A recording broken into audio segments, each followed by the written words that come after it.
economia brasileira atravessa uma de suas piores crises, com uma alta taxa de desemprego, que já é superior a 10%, altas taxas de juros, inflação sem freio. A perspectiva para 2016, para este ano, parece não ser muito positiva. Sobre este assunto, nós vamos conversar agora com o economista Ed Santos Amorim. Bom dia, Ed. Bom dia, um imenso prazer.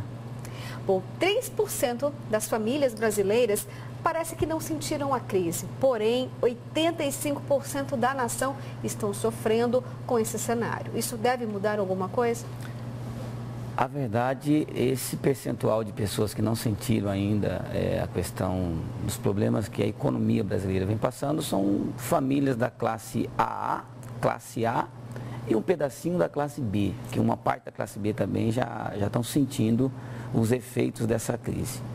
A perspectiva não são uma das melhores, até porque, como você disse, a gente tem um índice de desemprego muito alto, a gente tem uma das maiores taxas de inflação no mercado e taxa de juros também, que inviabiliza qualquer negócio buscar dinheiro no mercado para tentar cuidar melhor da sua cadeia produtiva, vamos dizer assim.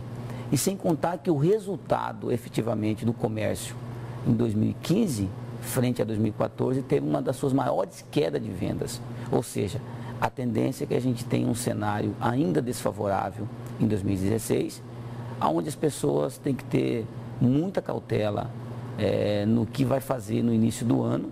E o princípio básico de tudo, procurar já desde o início fazer um planejamento de todas as suas despesas, de todas as suas receitas, tentar entender esse cenário para poder passar mais uma vez por um período que a gente chama de o início de uma pós-crise. E quando você tem um cenário de crise, leva geralmente de 2 a 4 anos para você começar a ter a sensação de uma economia mais saudável, ela voltar a ter estabilidade.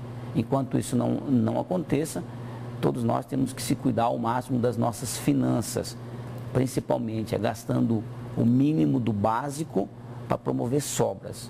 Essa é a grande sacada para iniciar 2016. Bem, nós estamos presenciando o maior endividamento das famílias brasileiras dos últimos 10 anos. E você já disse que o consumo caiu. O que está acontecendo neste cenário, né? O comerciante, os empresários tentam fazer novos contratos, tentam fazer com que a economia ande, mas a orientação é para que o consumo diminua, para que possa, dessa forma, né, diminuir o endividamento. O que a gente deve fazer, afinal de contas? O governo brasileiro hoje, ele tem um único instrumento em que ele acredita que vai combater a inflação, aumentando os juros no mercado financeiro, para conter o consumo. Só que ele contendo o consumo, ele acaba atrapalhando totalmente as cadeias produtivas, principalmente o comércio, que em 2015 foi o que mais sofreu em relação a quedas consecutivas de vendas. Automaticamente a gente espera o quê? Fechamentos de postos de trabalho, que uma vez que as empresas estão no mercado, não vão ficar trabalhando para terem prejuízos, trabalhar com resultados negativos, acaba influenciando em queda de fechamento de vendas mesmo, postos de trabalho, que vai refletir no trabalhador. E o trabalhador desempregado, sem perspectiva nenhuma, é o que fez aumentar esse volume de endividamento das famílias. As famílias estão cada vez mais endividadas. E uma outra situação, não tem nenhuma perspectiva, ou seja, a pessoa está desempregada, passa por um período aí de 6 meses até 1 ano para se voltar para o mercado de trabalho. E muito aquém da realidade que tinha antes. Tinha uma renda média, por exemplo, e quando volta, aquela renda geralmente está em torno de 40% a 50% menor do que ele tinha quando ele estava empregado. Ou seja, esses cenários acabam influenciando diretamente na renda. E se a pessoa já está endividada, como é que ela vai saldar essas dívidas no curto prazo? Não tem como, não tem nenhuma condição de começar a saldar isso. A pessoa precisa novamente ter uma estabilidade no mercado. E o governo, por outro lado, ele consome muito o salário dos trabalhadores com a taxação de impostos. Por exemplo, no Brasil, você trabalha 151 dias só para pagar impostos. Enquanto nos Estados Unidos, por exemplo, se trabalha 98 dias para se pagar impostos. Ou seja, enquanto a gente não tem uma carga tributária mais acentuada, de acordo com a nossa realidade mesmo, eu sempre digo, os impostos eles são desproporcionais, porque o pobre paga o mesmo imposto do rico, e isso está errado. Então muita coisa precisa mudar na economia para a gente ter aí uma coisa mais organizada e mais equilibrada do ponto de vista entre as classes familiares. Renda de quem tem renda A, B, C, D e E, para ter uma coisa mais organizada. Não adianta uma pessoa, uma família da classe A, pagar o mesmo imposto de uma família da classe D, por exemplo. Aí está tudo errado. Postura do governo federal, que perdeu totalmente a capacidade de remanejar essa situação econômica, teve a queda do ministro, a mudança dessa equipe econômica. A gente já pode ficar um pouquinho mais otimista ou não ainda? Está muito imaturo, é muito cedo para se esperar uma mudança significativa neste ano. O governo brasileiro se perdeu muito, né? Principalmente na sua credibilidade. Haja visto que nós tivemos praticamente 3 rebaixamentos consecutivos da nota oficial do país. Significa a capacidade de pagamento que o país tem em relação ao mercado interno e mercado externo, principalmente. O Brasil perdeu muito com isso. Com a mudança de ministro, existe uma perspectiva de mudança, sim, de uma coisa que vai inovar o mercado. Há uma perspectiva tanto no cenário nacional quanto internacional. Ou seja, algo precisava acontecer. E mudança sempre é bem vista, porque quem vem com novas ideias, vem com mais ânimo, vem com muita vontade de querer fazer algo novo para que dê resultado na economia. Agora, o país perdeu muita arrecadação de tributos. Ou seja, se fala em voltar à CPMF hoje, que do ponto de vista para ajudar a salvar a economia, ela é positiva. Porque é uma fonte de renda que vem com alguns objetivos específicos, principalmente nas questões patronais. O desempregado que precisa de um FGTS, um seguro-desemprego, tem um subsídio aí da CPMF. Então é importante esses impostos, haja visto que a gente já tem de um cenário muito ruim na economia. Então o governo perdeu muito a arrecadação de impostos. E essa arrecadação de impostos está fazendo com que o governo tome as medidas que não são convincentes. Tipo, aumentar impostos, aumentar juros no mercado brasileiro, essa não é a saída. Mas se o governo não paga, ele também não recebe. E ele tem feito isso, né? Causado uma inadimplência ainda maior por parte das empresas. Ele não tem honrado muitos contratos e é exemplo do que acontece também no governo de Mato Grosso. Isso não é bom para a economia. O governo tem que honrar os seus compromissos. O governo já não está honrando, o governo federal não está honrando os compromissos com os estados, né? E automaticamente os estados não estão honrando com os municípios.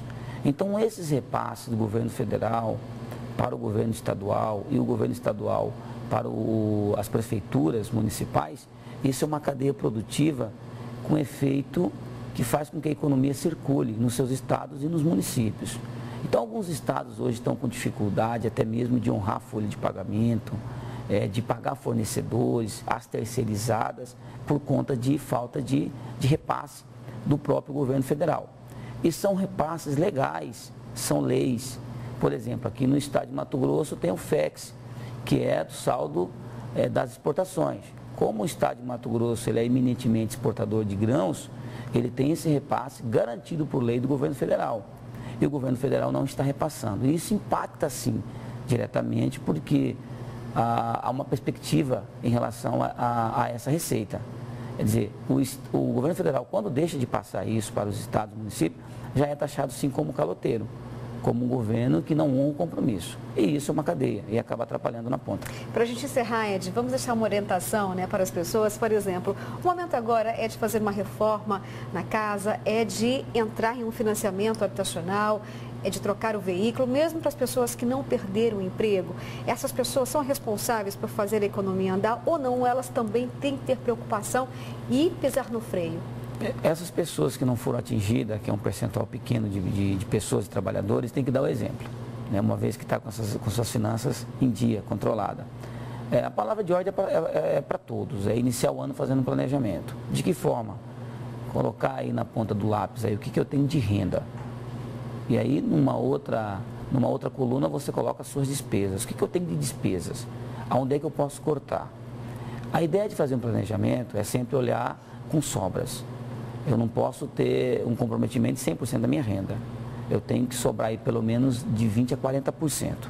E esse 20% a 40% eu vou guardar, eu vou poupar. No início do ano todo mundo sabe que é difícil. Período escolar, impostos e etc. Agora, o que a pessoa tem que fazer? Por exemplo, quem vai fazer um planejamento no início do ano? Olhar o resultado do ano passado. Aonde pesou? Foi na escola particular? Então eu já procuro uma escola com preço mais acessível. Tem que reduzir. A prestação do carro está pesada? Então já vou renegociar e ter uma parcela do carro que cabe no bolso. Faculdade, ou seja, olhar para todo um contexto de despesas fixas e reduzir. A palavra de ordem é reduzir. Cartão de crédito, o limite está muito alto? Já vou pedir para o banco reduzir o limite. Fazendo isso, certamente você vai ter um ano mais tranquilo.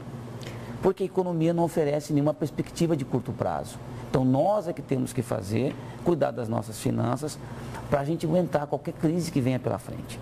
Porque a tendência, como eu disse no início do programa, quando você vem de uma crise tão forte quanto essa, nós temos no mínimo de 2 a 4 anos para voltar a ter sinais de melhorias. Então, até lá, depende muito da nossa disciplina.